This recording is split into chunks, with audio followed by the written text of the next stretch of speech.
بسم الله الرحمن الرحيم إن الحمد لله نحمده ونستعينه ونستغفره ونعوذ بالله من شرور أنفسنا ومن سيئات أعمالنا من يهده الله فلا مضل له ومن يضلل فلا هادي له وأشهد أن لا إله إلا الله وحده لا شريك له وأشهد أن محمدا عبده ورسوله أما بعد فإن أصدق الحديث كلام الله وخير الهدي هدي محمد صلى الله عليه وآله وسلم وشر الأمور محدثاتها فإن كل محدثة بدعة وكل بدعة ضلالة وكل ضلالة في النار وما قل وكفى خير مما كثر وألهى وإنما توعدون لآت وما أنتم بمعجزين.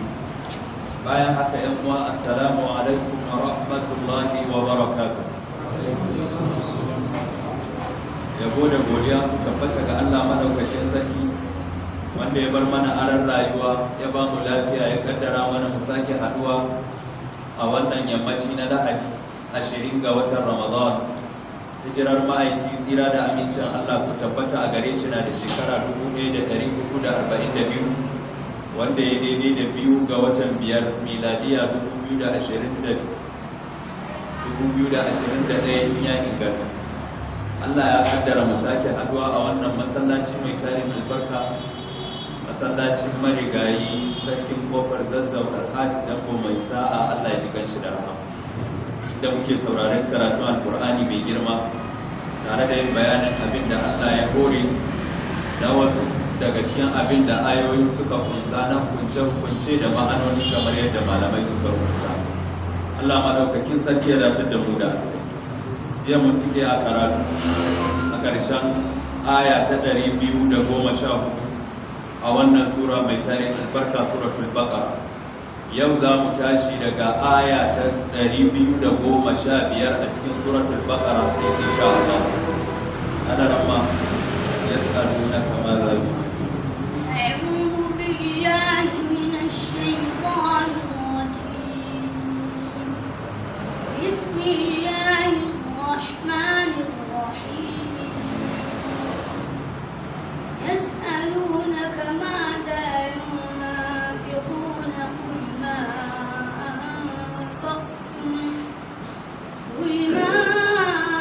أنفقتم من خير فللوالدين والأقربين واليتامى والمساكين وابن السبيل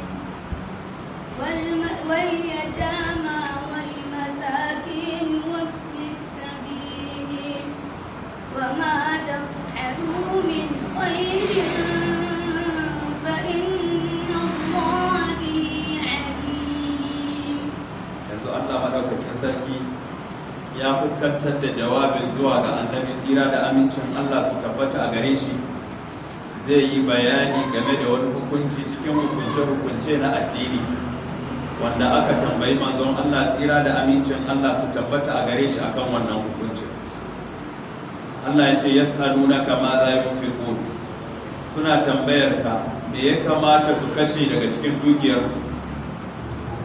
Qul ma anfaqtum min khairin falilwalidaini wal aqrabin, ka gaya musu duk abin da kuka kashe daga cikin dukiyarku, kuka fitar, kuka bayar, kuka ciyar da shi na wani alkhairi daga cikin dukiyarku, falilwalidaini, to wanda ya fi cancanta su ne iyaye, wal aqrabina da dangi makusanta, wal yatama sannan sai marayu, wal masakini sannan sai miskinai, wabni sabil sannan sai matafiya yan tafarki. Wa ma taf'alu min khairin fa inna Allah bihi alim, duk abin da kuka aikata na alkhairi to ku sani Allah madaukakin sarki tabbas yana sane da shi. Wannan ke nuna cewa Allah ya san da shi, ba zai bar shi ya tozarta ba, zai kiyaye shi kuma ya bada irin sakamako da yake bayarwa ga wanda ya aikata aikin alkhairi irin wannan.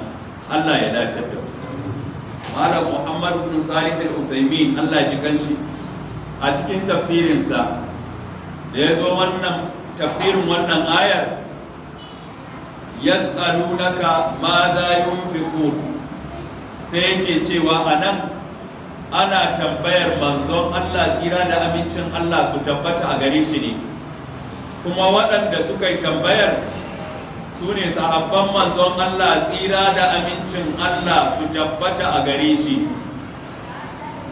kuma suna tambaya ne game da abin da za a kashe na dukiya, game da abin da za a ciyar na dukiya da Allah maɗaukakin sarki ya azurta su da ita. Sai ce a nan wurin suna tambaya ne anil munfaqi ay yas'aluna ma za yunfiquna min amwalihim jinsan wa qadaran wa kayfan,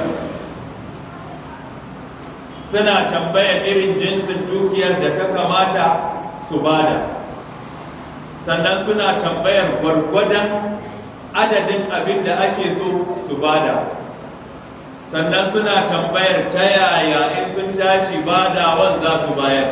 An gani a tambayar da suka yi sun yi tambaya ne menene ya wajaba a kansu a cikin dukiyarsu su cire su miƙa hakki ne na Allah a cikin dukiyarsu fi sabilillah.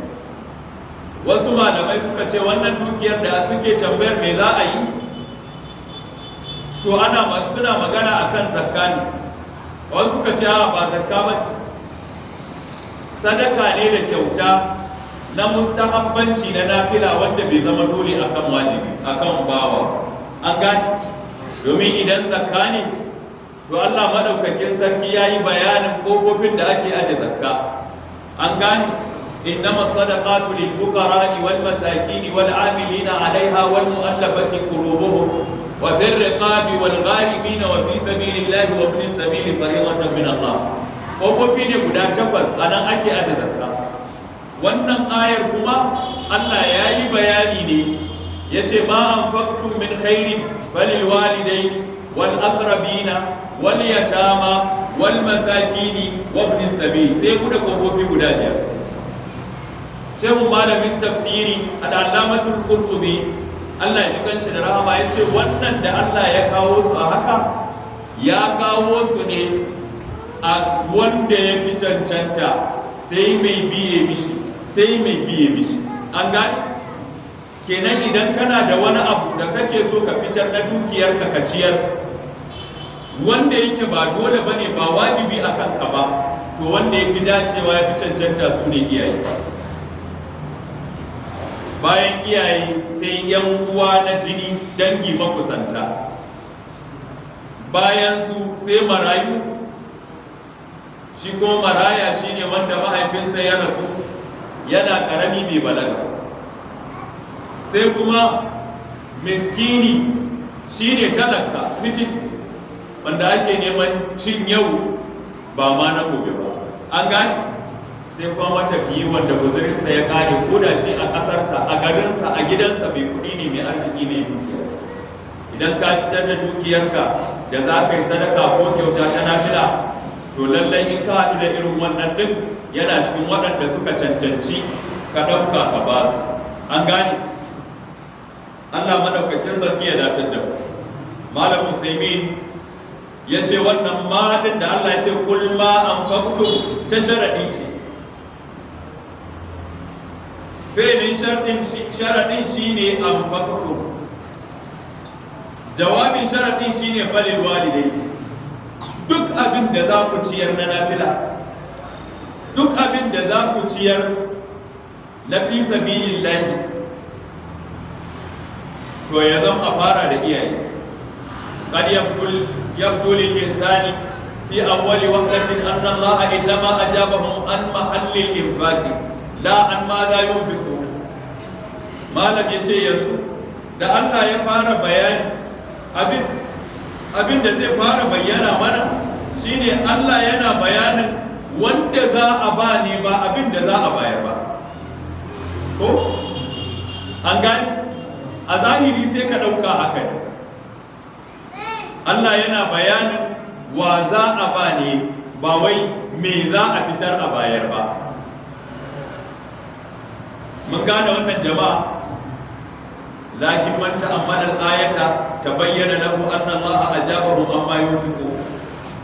wanda ya tsaya da kyau ya kalli ayar yana so ya tunani akan ta, al'amari zai fito mishi a fili cewa tuni Allah madaukakin sarki ya yi bayanin menene za a fitar a bayar na ciyarwa ko kashe dukiya fi sabilillah.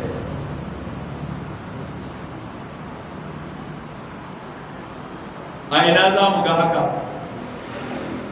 Allah ya ce ma anfaqtum min khairin, duk abin da kuka tashi ciyarwa, duk abin da kuka tashi kashewa, min khairin na alkhairi. a nan wurin Allah ya yi bayanin me za a ce, wanda aka ce alkhairi ya kunshi dukkan wani abin da za ka iya ba wani ya amfana da shi ya ci moriyarsa ya ci gajiyarsa, shi ne alkhairi. ta yiwu dukiya ce ta kuɗi, ta yiwu kayan abinci ne, ta yiwu magani ne bai da lafiya, ta yiwu tufafi ne na sawa, ta yiwu kalma ce mai daɗi da za ka nuna mishi hanyar alkhairi, ta yiwu kamewa ne daga cutarwa. duka wannan ya shiga cikin faɗin ma anfaqtum min khairi.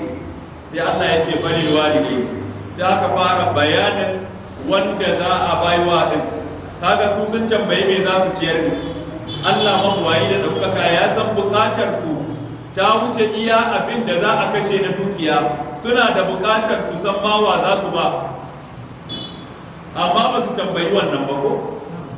da Allah ya tashi ba da amsa sai ya ba da amsar abin da za a fitar na dukiyar a ciyar, ya kuma faduwa ya fi cancanta da dacewa a fara da shi.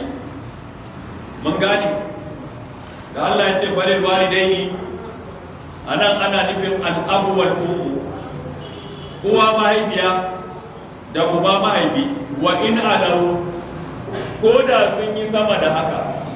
in akwai mahaifin mahaifi, in akwai kakan mahaifi, in akwai baban kaka, in akwai kakan kaka, har haka.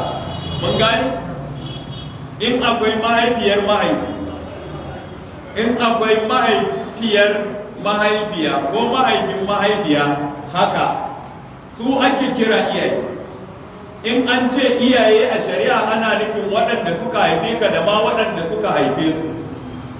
an gani? al'abu waljaddu lahu wa in ala. an gani?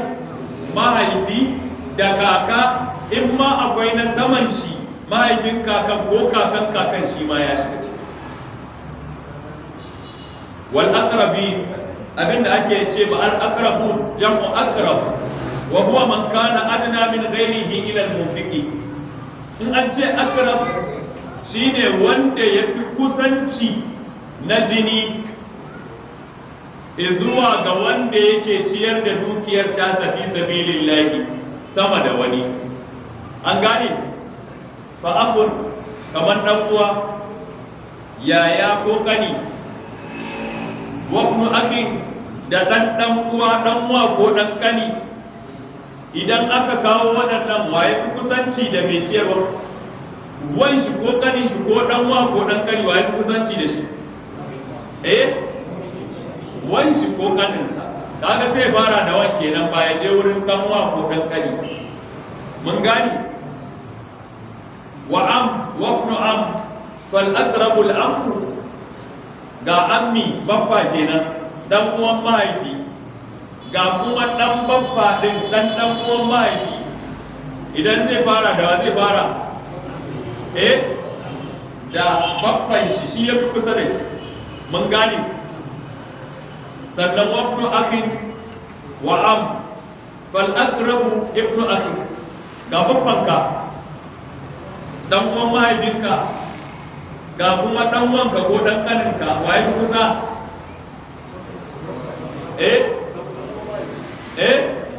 a kai ku duba dai.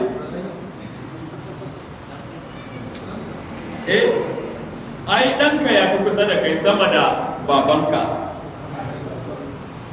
da haka ɗan uwanka, ɗan kaninka ko ɗan wanka ya fi kusanci da kai sama da ɗan uwan mahaifinka. Ila mun gane ɗan wanka ya fi kusa da kai sama da ɗan uwan mahaifinka.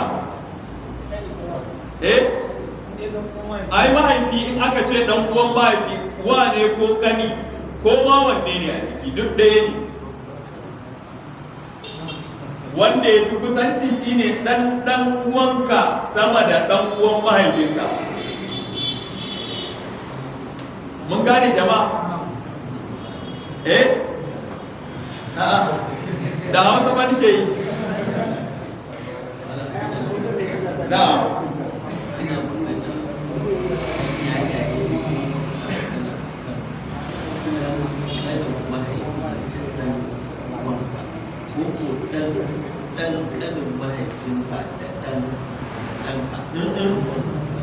Abinda ake magana a nan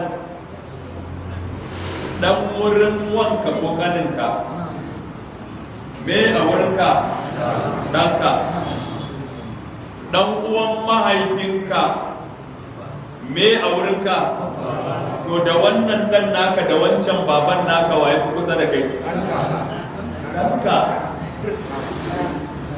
Wai ɗan wannan ya fi kusa da mahaifinka. Da wancan uban ba? Ba wanda ya fi mutu. A wannan kuma daban. Amma idan kuma aka zo ta nan barayin ne, ɗa ya fi kusa da uba, ya fi kusa da uba sama da uban uba. Ɗanka ya fi kusa da kai sama da mahaifinka. Kamar yadda kai ka fi kusa da mahaifinka sama da mahaifin shi a wurin shi. Domin kai tsaye fa shi tsatsanka ne. Kuma idan yana nan abin da zai kwasa na dukiya a gado in baka, shi zai zauna ne ya haka, sai wanda aka sassan musu an gama san musu abin da ya rage wawushe kwashe duka shi ɗanka. Shi ko uba yana da yankakken faradi. Idan kana da ɗa, uba zai samu nawa a gado? Zai samu 1/6 sudusi. Shi kuma ɗa yana da nawa? Na? Idan su biyu ne suka rage, mutum ya rasu ya bar mahaifin shi ya bar ɗan shi, su kenan a duniya nashi. An gane? Idan aka zo raba gado, shi wannan mahaifin nashi za a raba dukiyar ne 6 a bashi kashi 1/6. Saura nawa? 5/6 duka ɗan zai kwashi. Mun gane jama'a? Mun fahimta? Allah ya datar da mu. Malam ya ci gaba da cewa wabnu akhin wa am fal aqrabu ibnul akhi. Dan uwanka in aka yazo ya tsaya, babbanka dan uwan mahaifinka yazo ya tsaya, shi fa dan uwan mahaifinka kusancin shi da mahaifinka ne, shi kuma dan uwanka kusancin shi da kai ne. An gani? To wannan dan uwa din ya fi kusa sama da sama da ammi. ولهذا اتفق أهل العلم على أنه إذا اجتمع عم وابن أخ في مسألة فرضية فيقدم ابن الأخ. saboda haka ne ma malaman musulunci suka yi ittifaki, suka yi ijma'i akan cewa idan wani rabo ya zo fardiyya a wurin rabon gado, ga ɗan uwanka a tsaye, an gani, sannan ga amminka ɗan uwan mahaifinka shi ma a tsaye, kowa yana son wannan kasan, wa za a gabatar a wannan kasan? Malam Usaimin ya ce malamai sun yi ijma'i akan cewa dan uwanka shi za a gabatar, shi za a ba za a ba aminka ba. An gane jama'a, Allah ya dace da mu. Liqaulin Nabi sallallahu alaihi wa alihi wa sallam, saboda annabi tsira da amincin Allah su tabbata a gare shi ya faɗa, ya ce fa ma baqiya fali aula rajulin zakar. Idan masu faradi suka gama ɗiban abin da za su samu na rabon gado, to abin da ya rage shi ne fa ma baqiya din nan fali aula rajulin zakar. To wanda zai kwashe shi shine namiji wanda ya fi kusanci da mamacin. An gane? Namiji wanda ya fi kusanci da mamaci shi zai kwashe. Kaga mahaifi an ce ya ɗauki 1/6 akwai 'ya'ya, shi kuma ɗa an ce ya jira abin da ya rage shi zai kwashe. Yanzu da mahaifi da ɗa kenan waye kusa da wanda ya rasu? Ɗa shi ya fi kusa da shi. Mun gane jama'a? Allah ya dace da mu. Wal qarabatu lahum haqq. Haka nan sauran dangi wanda ba hada uwa ɗaya ba hada uba ɗaya ba, su ma suna da haƙƙi. Li'annahum min al-arhami, domin suna daga cikin mazumunta.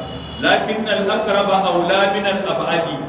Wanda yafi kusa shi yafi a fara kulawa da shi sama da wanda yake can nesa. Mun gane wannan jama'a? Wa yadkhulu fil aqrabina al-auladu min banina wa banat wa in nazalu. A cikin aqrabuna din nan ƴaƴaye suna shiga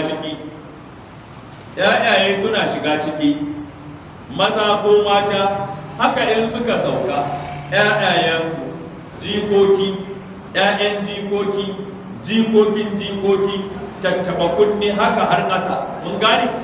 Su ma suna shiga ciki a daidai gaba da lokacin da ciyar da ƴaƴayen bai zama wajibi a kanka ba.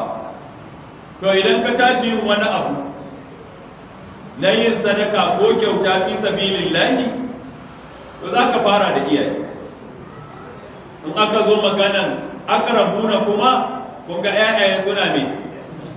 Suna ciki, suna masu farko. Allah ya dace da mu.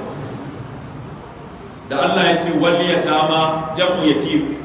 Su al yatama din nan wannan jam'i ne na yatim. Shi kuma mushtaqqun ne min al-yutmi, an tsago shi ne daga al-yutmu, shine kadaici. Wal infirad ana nufin kadaici. Wal muradu bihi man mata abuhu wa lam yakbur. Maraya shine wanda mahaifinsa ya mutu shi bai balaga ba. Wa inna ma awsa Allahu bihi fi kathirin min al-ayati jabran lima hasala lahu min al-inkisari bi mauti al-walidi ma'a sigharihi.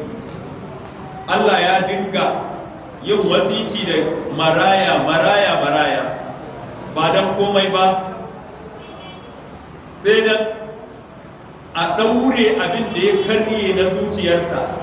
An gani? A yi mishi dori ba wai na kashin hannu ko kafa ba, na zuciya. Don rasa mahaifi lokacin mutum yana karamin yaro, zuciyar ta kan karaya. An gani? To a karfafe ta, a yi mata dori da za ta tsaya, ta samu kwari da ƙarfi da jajircewa. Fa hada idza balaga istaqalla bi nafsi.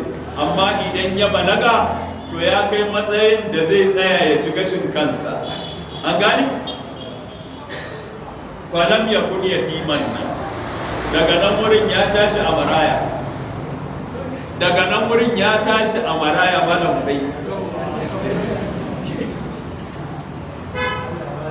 Amin. Shi maraya lokacin da yake karamin yaro ne, amma in ya balaga shi kenan. Amma sai ka ga wani bawan Allah da iyalin shi da komai an yi magana ya ce maraya, wai shi maraya ne. To a nan wurin ba za mu kira shi maraya ba, rago ne kawai. An gane? Allah madaukakin sarki ya dace da mu. Inda Allah ya ce wal masakin, in an ce masakin jam'u miskin, jam'i ne na miskini. Wa huwa al-mu'damu alladhi laysa indahu mal, shine rasasshe wanda bai da dukiya. Sumiya kadhalika li anna al-faqra qad askanahu. An ce mai miskini saboda talauci ya tsugunar da shi ya hana shi motsi. An gani? Wa azallahu, talauci ya kaskanta shi. Wal miskinu huna yadkhulu fihi al-faqir. Anan an ce al-miskin amma al-faqir ma ya shiga ciki. Li'annahu idza dhukira al-miskin wahdahu dakhala fihi al-faqir. Domin idan aka ambaci miskini shi kadai a shari'a to fakiri ya shiga ciki. Kamar yadda idan aka ambaci fakiri shi kadai a shari'a to miskini ya shiga ciki. An gane? Wa idza ijtama'a sara al-faqir ashadda hajatan min al-miskini. Amma idan suka haɗu aka ce lil fuqara'i wal masakini, kaga an hada su a wuri guda ko? To a nan wurin shi fakiri shi yafi tsananin bukata sama da miskini. Fa yaftariqan, a nan wurin sun bambanta kenan. Fakiri shine daraja ta ɗaya wurin talauci da rashin makama. Miskini ya fi shi sauki, ya fi shi dama-dama da sauwa-sauwa. Mun gane wannan jama'a. Wata jin fil Qur'ani annal fakira ya'ti wahdahu wal miskina ya'ti wahdahu. Al-Qur'ani wani lokaci sai ka ga ambaci fakiri shi kadai, wani lokaci sai a ambaci miskini shi kadai. Wa idza ijtama'a sara al-faqiru ashadda hajatan min al-miskini. Amma idan aka hada su wuri guda to shi wannan fakiri din sai zam yafi wal miskin yajtami'an ko wa idza ijtama wal miskin yajtami'an. Wani lokaci a ambaci kowanne shi kadai, wani lokaci kuma a ambace su a haɗe. Fa fi qaulihi ta'ala, in muka duba ayar suratul hashr aya ta 8, Allah madaukakin sarki yace lil fuqara'il muhajirin alladhina ukhriju min diyarihim wa amwalihim. Lil fuqara'il muhajirin, wa aka ambata anan fakiri shi kadai. Malam yace yashmalul masakin, anan wurin miskinai sun shiga ciki. Wa fi qawlihi ta'ala in yakunu fuqara yughnihim Allah min fadlihi. Wa aka ambata anan fakiri miskini ya shiga ciki.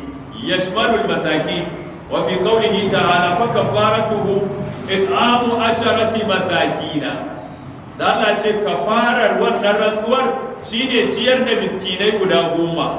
Wa aka ambata anan yadkhulu fihi al-faqir, shi ma fakiri ya shiga ciki. Wa kadhalika huna, anan ma haka ne. In wa fi qawlihi ta'ala, haka ma a fadan Allah madaukakin sarki. Anan malan yana nufin inda Allah madaukakin sarki ya ce kul ma anfaqtum min khairin walil walidayni wal aqrabina wal yatama, sai ce wal masakin. Kaga ba ambaci fakiri ba, to shi ma fakiri ya shigo ciki. Haka ma inda Allah ya bayani inda za a ji zakka, innama sadaqatu lil fuqara'i wal masakin. Kaga an ambaci fuqara kuma an ambaci wane?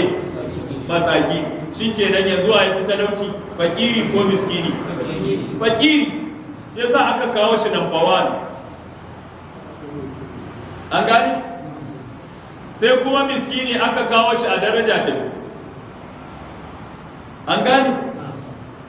Wal yatama ay lil fuqara'i wal masakini, sai me?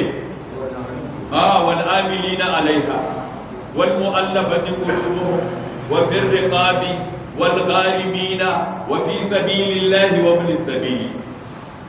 Yadda aka kawo su haka, na farkon shi yafi tsananin bukata, sai mai biye mishi, daga shi kuma sai mai biye mishi, haka waɗannan ajujuwa guda 8. Mun gane? Allah ya dace. To a nan wurin da Allah ya kawo su a haka, malam ya ce zakara sifaini jami'an. Allah ya ambaci nau'in biyu dukansu, an ambaci fukara, an ambaci masaki.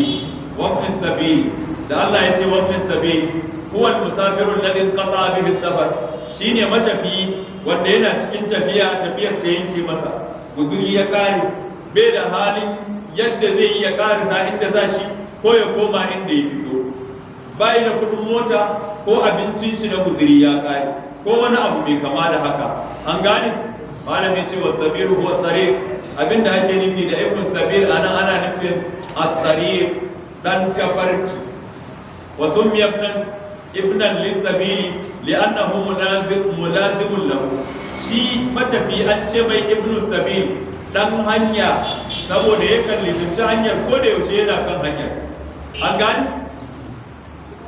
li'annahu qaribun fi makanihi li'annahu mulazimun lahu ay lis-sabili wa kullu ma lazama shay'an fa huwa ibnun lahu duk abin da ya lizinci wani abu to ya zama dan shi kama yuqalu ibnul ma'i akan ce dan ruwa an gani waye dan ruwa li tsairil ma wani tsuntsu ne mai rayuwa a ruwa sai a ce mishi ibnul ma'i li'annahu mulazimun lahu dan yana lizimtar ruwa wa inna ma zakara Allahu ibn sabili li'annahu gharibun fi makani to Allah ya ambaci ibn sabili ne anan saboda shi gharibun fi makani ba ko ne ba wanda ya san shi a inda yake a nan wurin an gani kan yahtaju wa la yu'lamu an hajati zai iya zama cikin tsananin bukata amma babu wanda ya san shi ya san da shi bari a san da bukatar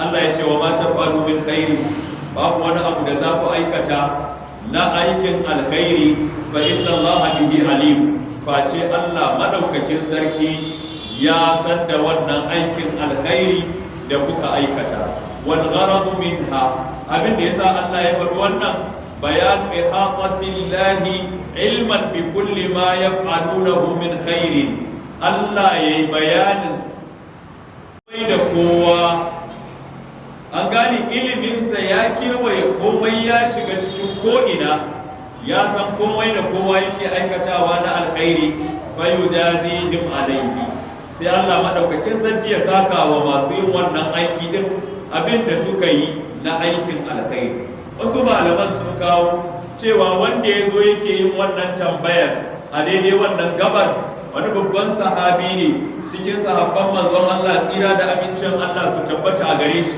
wanda ake kiransa amrubulul jamo an gani suka ce dalilin saukar ayar kenan shi amrubulul jamo ya zo wurin annabi tsira da amincin Allah su tabbata a gare shi sai ya ce mishi ni Allah ya buɗa mu ya yi min arziki ina da dukiya mai yawa ya ma'aikin Allah idan zan kashe dukiyar nan wa ya kamata in fara yi da shi sai annabi sallallahu alaihi wasallam ya yi shiru bai ce mai komai ba sai wannan ayar ta sauka sai annabi ya gaya mishi ayar ya ce ga amsar tambayar mun gane Allah ya datar da malam ya fitar da fa'idoji a karkashin tafsirin wannan ayar fa'ida ta farko hirsu sahabati radiyallahu anhum ala su'ali anil ilm mun ji dagewa da faɗaituwar sahabbai wurin tambaya akan ilimi abinda zai amfane su a addininsu wa kad waqa su'aluhum li rasulillahi sallallahu alaihi wa alihi wa sallam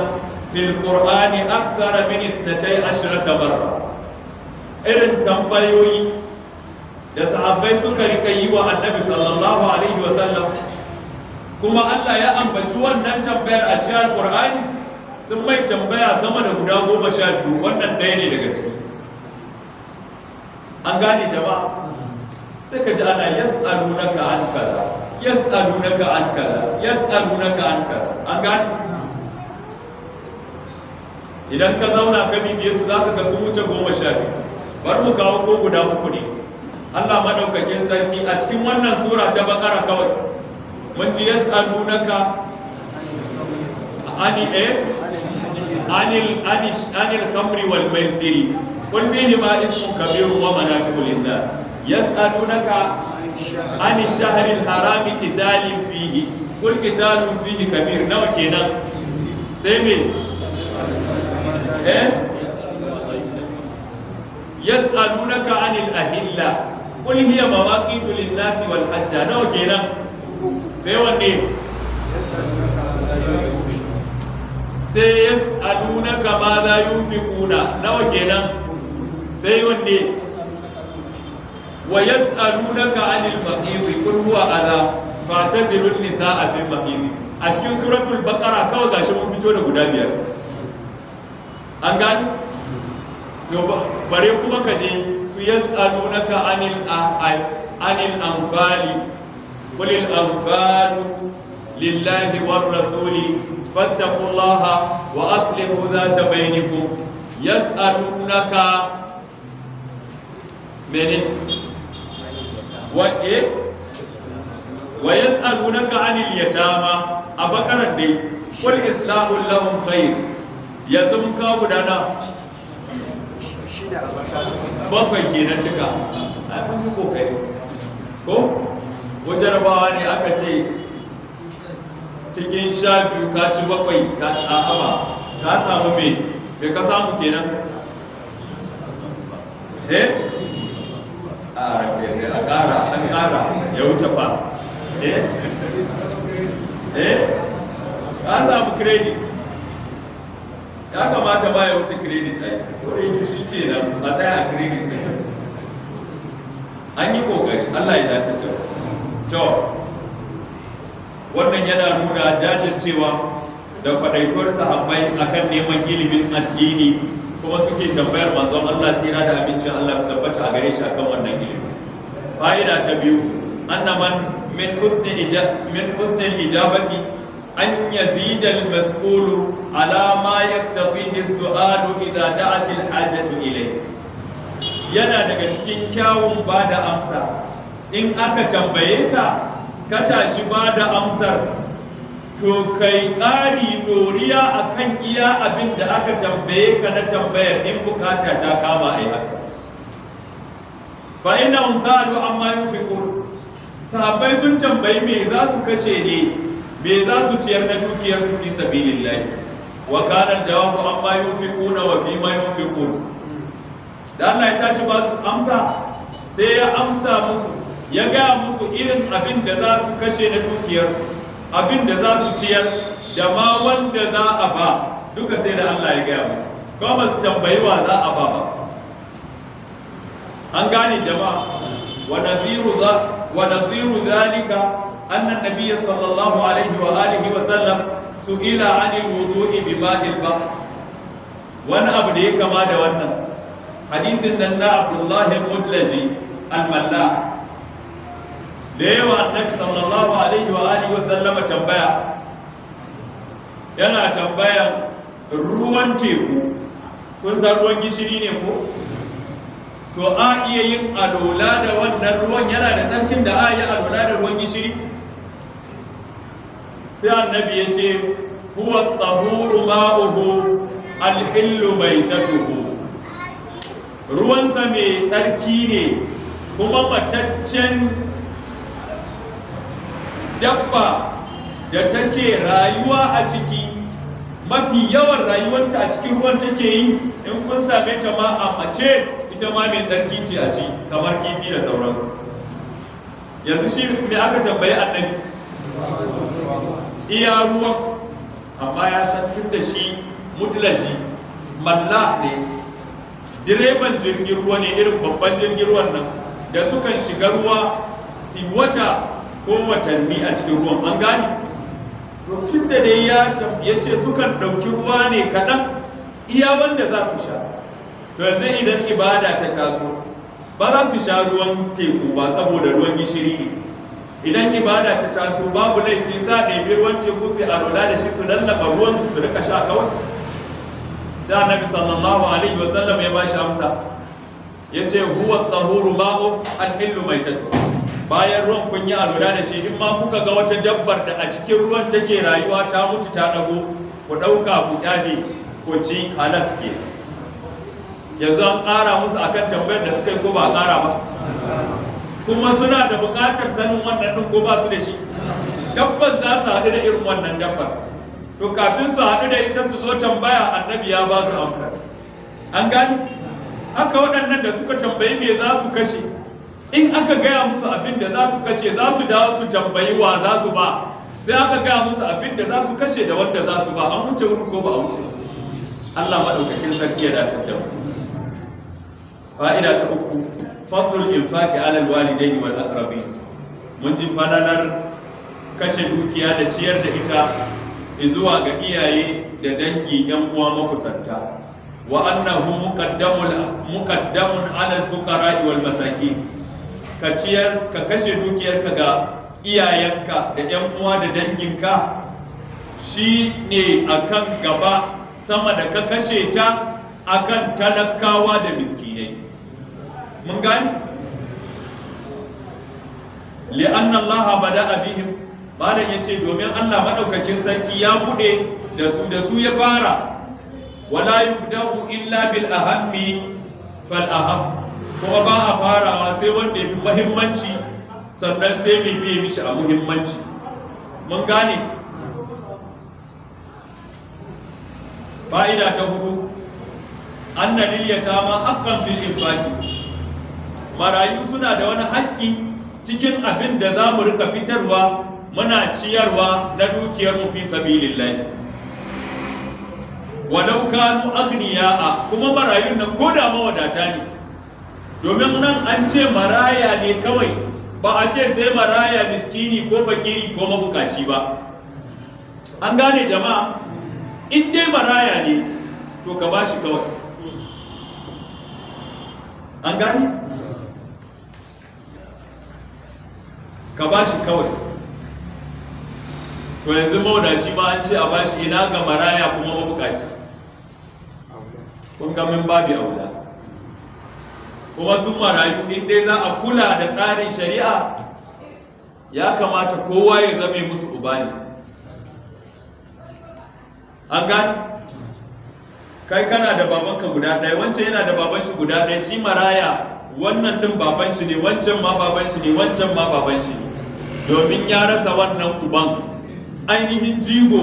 Kuma dukansu inda za su haɗu ba fa za su iya cike wannan gibi na gurbin abin da ya rasa na mahaifin shi ba a rai shi.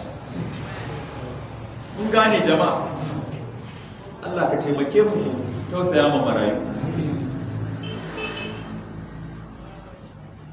Malam ya ce li'annahu khassahum bizikri, domin Allah madaukakin sarki ya keɓance marayu din ya ambace su. Thumma zakara ba'dahumul masakin, bayan su sai Allah ya ambaci miskinai. Fa in kanu yatama, idan suka kasance miskinan nan kuma marayu ne, ijtama'a fihim istihqaqani, ijtama'a fihim mustahqaqani, cancanta biyu ya haɗu a kansu, ga na maraici ga kuma na me? Na talauci. Al-yutmu maraici wal maskanatu da kuma talauci.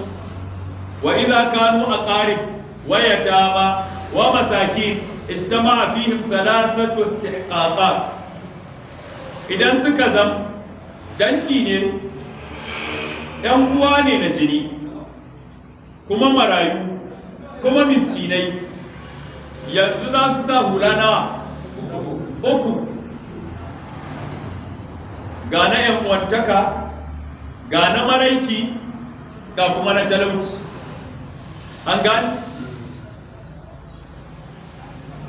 Wa idza kanu ma'a dhalika abna'a sabil ijtama'a fihim arba'atu istihqaqatin, idan bayan waɗancan ukun kuma suka zama tafiya, kun ga yanzu kula nawa za su sa kenan?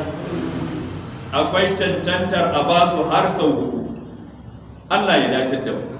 Fa'ida ta 5, umumu ilmin lahi, mun ji faɗi da yalwa da zurfi da gamewar ilimin Allah maɗaukakin sarki da ƙaunihi ta'ala, saboda Allah maɗaukakin sarki ya faɗa wa ma taf'alu min khairin fa inna Allah bihi alim. Duk abin da kuka aikata na alkhairi to Allah yana sane da shi. Fa'ida ta 6, anna kulla fi'lin khairin sawa'un kana infaqan maliyan aw amalan badaniyan aw ta'lima ilmin aw jihadan fi sabilillahi aw ghayra dhalika fa inna Allah subhanahu wa ta'ala ya'lamu. Malam ya ce dukkan wani aikin alkhairi da mutum zai yi, sawa'un ciyarwa ne na daga dukiya da Allah ya baka, ko wani aiki ne da ƙarfi na gangan jikinka da Allah ya baka, ko koyarwa da karantar da wani abu ne na ilimi da zai amfani jama'a, ko wani abu ne na jihadi don taimakon addinin Allah da ɗaukaka kalmar Allah, ko wani abu mai kama da wannan, fa inna Allah subhanahu wa ta'ala ya'lamu, Allah ya san da shi, wa sayujazi alaihi, kuma Allah shi zai ba da sakayya da sakamako akan wannan. li'anna min khairin nakiratun fi siyaqi sharti fatakunu lil umumi, domin da Allah ya ce wa ma taf'alu sai ce min khairin, wannan ma din shartiyya ce, an gane, saboda haka min khairin kuma na kira ce a siyaki na sharadi, tana cikin siga na sigogi na umumi da ke nuna dukkan dangin abinda ya shiga cikin fadin wannan kalmar, abinda ake nufi da alkhairi to ya shiga ciki, an gane, ba wai sai iya dukiya ka bayar ba, daidai da murmushi idan ka dubi dan uwanka musulmi kai masa murmushi ya ji sanyi a ran shi, ya shiga ciki, Allah ya san da shi sai kuma ya biya ka. Kila mun gane jama'a, abin yana da faɗi kwarai da gaske, Allah ya dace da mu. Fa'ida ta bakwai, annahu yanbaghi lil insani alla yahqira min al-ma'ruf shay'a, ya zama wajibi akan mutum kar ya raina wani abu daga cikin dangin kyawawan ayyuka na ma'rufi, domin Allah ya ce wa ma taf'alu min khairin, yana nufin komai kankantansa. Wa yaqulu an-nabiy sallallahu alaihi wa alihi wa sallam, kuma mun ji manzon Allah tsira da amincin Allah su tabbata a gare shi ya fara a hadisi ingantacce, yace ittaqun nara walau bi shiqqi tamra, ku ji tsoro, ku yi aikin kare kanku da wuta, ko da ka raba dabino biyu ka ba wani rabi ne, an gani, karka raina wannan din, ka yi wannan don ka tsare kanka daga fadawa shiga wuta. Allah ya datar da mu. Ga wata matsala malam ya kawo, ya ce hal yu'ta ibnu sabili idza sa'al aw yu'ta wa in lam yas'al, shin shi matafiyi za a bashi ne in ya tambaya ya roƙa, ko da bai roƙa ba kawai a ɗauka a bashi, an gani? Malam ya ce amsar za ta zo ne ta fuskoki. Ga fuska ta farko, an ta'alama annahu la yahtaju, idan ka san ba shi da wata bukata, kama law kana ghaniyan ta'rifu annahu ghaniyun, ya mawadaci ne, ka san mawadaci ne har anan din inda yake. Wa marra bil baladi abiran, ya kuma biyo ta garin kawai zai wuce ne, la hajata ila an tuqiya, ba wani bukatar sai ka dauka daga dukiyarka ka bashi, hatta law a'taitahu lara'a fi dhalika naqisatan la, in ma da zaka dauka ka bashi, shi zai iya ganin kamar hakan aibi ne a gare shi, ka wulakanta shi. Kamana ni ne wane zai dauki sadaka ko kyauta ya bani, ni ne za a ba kyauta. Ka sa akwai wanda suke jin in ma ka ba su kyauta ka raina musu, an gani? Wani kuma ko me yake da shi, in ka ba shi din nan sai ya ji daɗi, ya bari ciki, sai ya ji daɗi kwarai da gaske. Duk abin da yake da shi din nan ma kila sai ya watsi da shi ya ɗauki nakan ya rike. Shi yau Allah ya samu ya kawo wani ya bani, wani kuma in ka bashi sai ya kalle ka, kai guda nawa kake, me ka tara da za ka bani, an gani? Allah ya datar da mu. Kowa da irinsa. Wannan mataki na ɗaya kenan, ka san mawadaci ne a garinsu, a nan ma mawadaci ne, abin da ya biyo da shi ta garin kawai ya zo wucewa ne, bai kuma tambaya ba, bai nuna wata bukata ba, an gani? Ya zo wucewa ne, ƙila ma inda za ka bashi sai ga kaman ka raina shi, ɗaya ke. Na biyu, an yi ba ala zannika annahu muhtaj, in zaton kai rinjaye cewa shi wannan mutumin mabukaci ne, walakin na muta'affifun, sai dai akwai kamun kai, yastahi an yas'al yana jin kunyan ya roƙi wani abu fal aula i'ta'u abin da yafi dacewa da cancanta ko bai roƙa ba kai ka dauka ka bashi wa in lam yas'al ko da bai roƙa ba bal qad yajibu kai zai iya zama wajibi ma kawai ka bashi in kana da shi kana da ka gane shi a haka an gane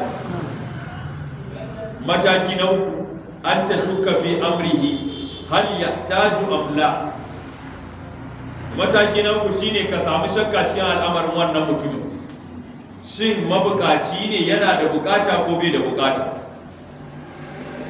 fa'arid alaihi al-ita'a ka bijiro masa da cewa za a bashi din an gane thumma almal bima yaqtadihi al-hal daga nan abinda halin ya hukunta sai kai aiki da shi me halin zai hukunta yawwa zai karba ko ba zai karba ba ya ce madalla Allah ya saka da alkhairi kaga zai karba kenan sai ka bashi in kuma ce na gode amma dan Allah ayi hakuri a bashi bana bukata a nan wurin sai yaya sai a bashi kila mun gane Allah madaukakin sarki ya datar da mu ya nuna mana gaskiya inda take ya ba mu ikon binta ya nuna mana karya inda take ba mu ikon guje mata kuma anan za mu kwana insha Allah sai Allah madaukakin sarki ya bar mana aran rayuwa zuwa gobe da rai da lafiya insha Allah sai mu tashi daga kan aya ta 216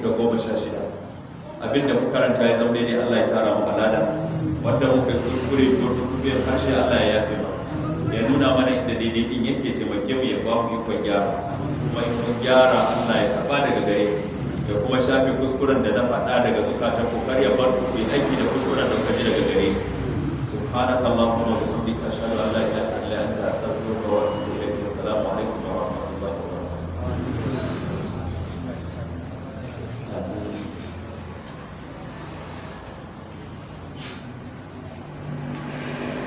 أيوة بعد malam maganin da kai na mawadaci harbi isabi bin harbi isabi na ce in ya kasance yana da shi duk da haka dai ayan ta faɗa mana abin da za ka iya mai a matsayin makwafin wannan sadakan da za ka ba shi na faɗin manzon sallam ta basu muka fi waje a duka sadaka gaskiya ga wani tunani shi matafi wurin ciyarwa ma ta faru min khairin din nan an gane shi ba dole sai ka ɗauki dukiya ka ba shi ba an gane ta yi wani hidima yake bukata ko ya zo wucewa ya tsaya ya shiru a zo ka gaishe shi lafiya ce ina neman gidan hanyar zuwa wuri kaza ne da ka ce ai ga hanyar nan in ka bi nan ina sa in je kofar koyon bana ne ya tsaya a daidai nan ce ka miƙe ka wannan kwantar kar kai kwana ko ɗaya za ka je har kofar koyon bana in Allah ya ce na gode yanzu wannan kayi mishi taimako ko baka yi ba yana neman inda zai zaga ka shiga da shi cikin nan ka ce ga bayuka nan ka ba shi ruwa ya kama ka yi mai taimako ko baka yi ba ka yi ko kuma ya zo daidai nan motar shi ta faci ya taso da babban rigan shi ya cire babban rigan ya aje a mota ka hango shi ka zo ka ce subhanallahi ya ce ta yi baci ne sai ka ce Allah shi kyauta Allah ya sa dai akwai safaya ta akwai buɗe but ka gan shi da yadda yake ai bai kamata a ce a gan shi shine yake canza taya ba ko kai mishi wannan saboda Allah baka neman ko kwabo a wuri shi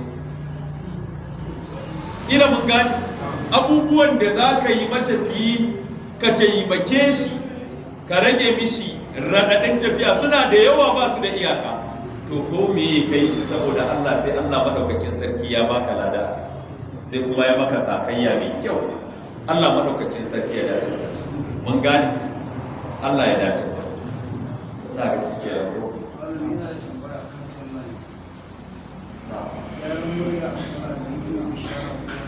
na yaran murya sai sallah na kan kana ishara ko wani a matsayin shi umurni na Wani yaro na wani wasa a kai mai gyara na wani zai wuce kana son ya tsaya ya gane da kana son gaskiya wannan bai da wani asali a addini. ya hukuncin shi ya sallah. Malamai sun kasu wasu na ganin ba komai tunda ba a kai ga furta harafi ba, wasu malaman kuma suke ganin a'a ai ka yi wani abu ne sabo kuma da gangan ba wanda ya saka kuma ba lalura, da haka zai iya bata sallah, ka yi taji da sallah. Allah ya saka da ina bari in maimaita tambaya, gyaran murya a sallah mutum ya zo wucewa kana son gani shi ba haka muke yi ba? mata suka biye maza suke suna yi mazan ma ana samun masu yi na daidai wannan gaban Allah saka da amin mutum na sallah yana karanta fanta sai hamma ya zo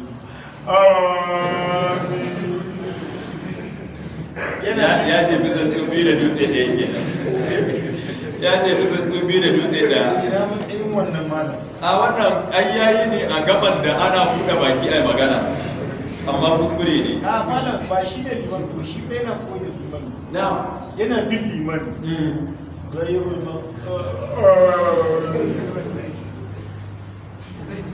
ga ne dai bai da sai fitar da wani harafi na ba da ma'anar menene na shugaban ma na yi canza ma kamar yana neman da ya yi wani abin na daban, wato waɗannan abubuwan muna ɗaukar su ba kuma komai ba, kuma wallahi komai ne jama'a. Yadda Allah ya ce hafizu ala salawati was salati al-wusta wa qumu lillahi qanitin din nan sai mun kula da shi.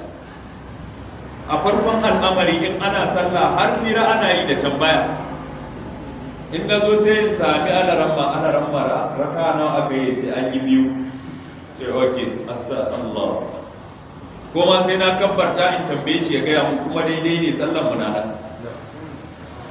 Amma daga baya Allah ya ja layi lokacin da wannan ayar ta sauka, hafizu ala salawati was salati al-wusta wa qumu lillahi qanitin. Ku kiyaye salloli da sallar tsakiya, ku tsaya wa Allah madaukakin sarki kuna masu natsuwa da kaskantar da kai da dawwama cikin da'a da biyayya a gare shi. An gani daga nan sai annabi ya hana wani abu wajen sallah in ba lalura ta sa shi ya hakan ba. An gani in ba lalura ta sa shi ya hakan ba. Idan wani abu ne na lalura yana son zai ceci rai zai iya yi, an gani wani kawai Allahu akbar zai je sujjada, wannan hakan da yayi yana sallah sai ga kunama a inda shi wancan zai dora goshin shi, mun gani ya zai yi ce kunama, sai ga kunama nan, an gani ce mishi ga kunama nan, ya cicirai ko bai cicirai ba ya yi daidai. Yana sallah kawai ya ga yaro zai fada rijiya, ga uwan shi can ta juya tana wanke-wanke, ce ɗanki za shi rijiya ya ci gaba da sallah. Ya cicirai ko bai cicirai ba, in irin wannan bukatar ta kama a'i wannan ya inganta ya halasta. An gani ko ya haƙuri ban ji ba ya ci gaba da ai sallah yake yi, ai ba wai ya sallame ba ne, a cikin sallan ne in ya sallame kuma wani karatun ne daban. Yana sallan yayi wani abin da yake wajen sabanin yadda sallah take saboda lalura na cecen kanshi ko cecen ran wani ya inganta ya halasta. ya inganta a hadithi annabi sallallahu alaihi wasallam ya ce idan mutum yana sallah a cikinku ya ga wani abu mai cutarwa ya nemi abin kashewa ya kashe kuma ya ci gaba da sallah. In haɓo ne ya zo maka ka fita ka je ka wanke hancin ka dawo ka ɗora daga inda ka tsaya ka ci gaba da sallar. Wannan duka lalura ce, ila mun gane. Idan muka koma babin aiki da lalura a sallah za mu ga irin waɗannan suna nan da yawa da malamai suka rubuta. Amma inda matsalar take kawai wasa da ganganci ko kuma carelessness, rashin kula, gaskiya mu kula. Kawai don kana son gani shi in ya tafi mutuwa zai ka bar shi ya tafi mana, in ka idan da sallan ka neme shi a duk ne. Wannan bukata ce ba lalura ba ce. Kuma mu muna da hajiyat, muna da kamaliyat, muna da hajiyat, muna da daruriyat. An gani? Kamaliyat shine kurewa abin da muke nufi. Hajiyat shine bukata na yau da kullum muna so, amma in ba mu samu ba rayuwarmu ba za ta tagayyara ba. An gane? Daruriyat su ne abin da in muka rasa za mu shiga wani hali. To idan a halin darura din nan ne na kwatar ranka ko cetar ran wani ko lafiyarsa, za ka iya yin duk abin da za ka yi. Ya yi daidai da irin abin da masu fuskantar abokan gaba suke yi a wurin yaƙi a fagen daga. An gani? Za ka yi sallar ka kawai kana imani ne, kana kabbara, kana saran wuyan kafiri, kai kuma a lokacin makilar hudu kake yi a sallar ka. Mun gani? In ta kai a rincaɓe ai haka, in ba a haka aka yi sallar ba za a yi ba sai an yi ta a haka. Za a iya yin sallar wasu su bi liman a lokacin da yake yi, wasu su tsaya suna fuskantar abokan gaba da makaminsu sun yi saiti, kuma in abokan gaban suka matso bude musu wuta za su yi ba, kuma sallar suke yi. Saboda haka darurat a cikin sallah akwai babin shi na musamman, amma abin da bai kai larura ba to bai kamata a ba a ɗauki hukunci wanda ya kamata ya zauna akan darura a ba haja ko kamala. Mun gane malam Ismail, Allah ya dace da sai ku fara da insha Allah. Allahumma inna nas'aluka al-huda wa at-tuqa wa al-afafa wa al-ghina. Allahumma atina muslimina wa tawaffana muslimina wa alhiqna bis-salihin ghayra khazaya wa la maftunin. Allahumma ihfazna bil-islam qa'imina wa qa'idina wa rafidin wa la tushmit bina a'da'ana wa la hasidin. اللهم اغفر لنا ولآبائنا ولأمهاتنا وارحمهم كما ربونا صغارا. اللهم اغفر لأزواجنا وذرياتنا ولمشايخنا ولمن علمنا وتعلم منا. اللهم أحسن إلى من أحسن إليك. اللهم من أرادنا وديننا وبلادنا بخير فأجر الخير على يديك، ومن أرادنا وديننا وبلادنا بشر فاجعلنا